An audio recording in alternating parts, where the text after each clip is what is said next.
Welcome to the Neighborhood Nexus Weave tool for the Georgia Early Education Alliance for Ready Students, or GEEARS. This video will show you the basic features of the map and display and help you understand the information provided. By the end of this video, you will be able to extract data for your own use and use it for projects or presentations.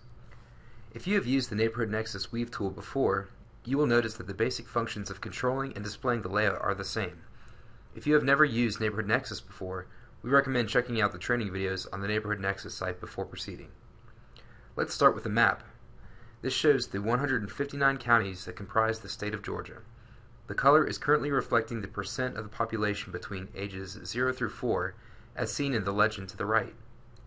Move your mouse around the area to display the exact value for a given county.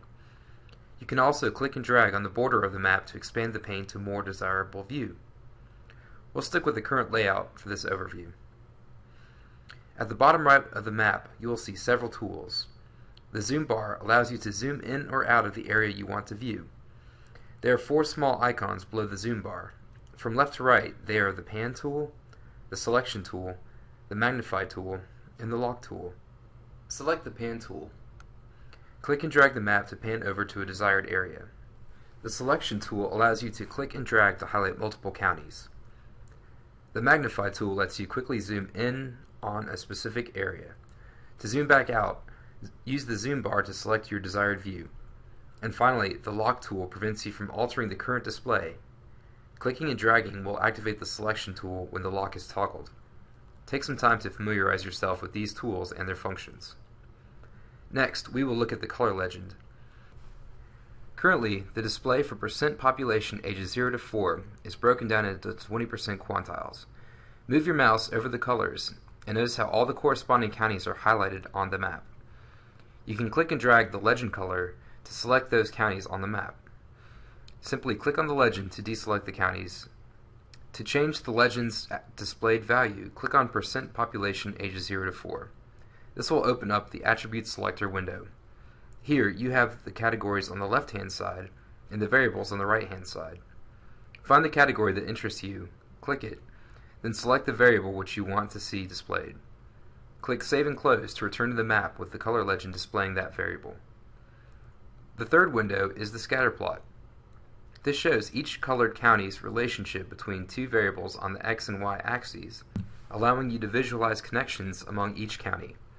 The default setting is percent of students who met or exceeded the standard on the 3rd grade reading CRCT in 2011 on the Y-axis, and the percent of students eligible for a free or reduced price lunch October 2011 on the X-axis.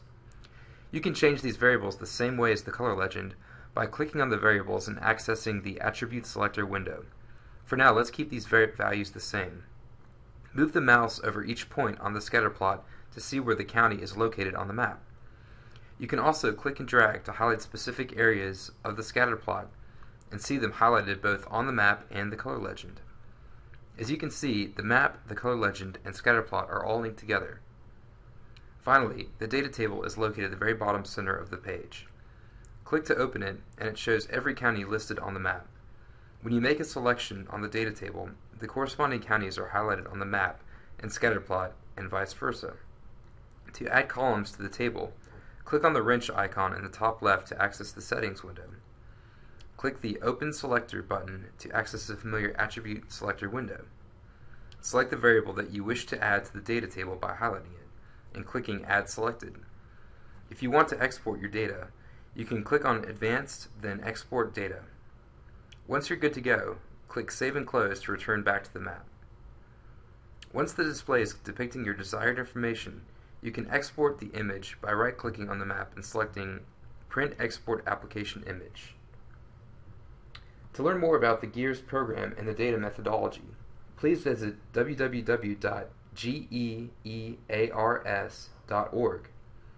Get to know your region's educational assets using this helpful tool and see what's interesting in your area.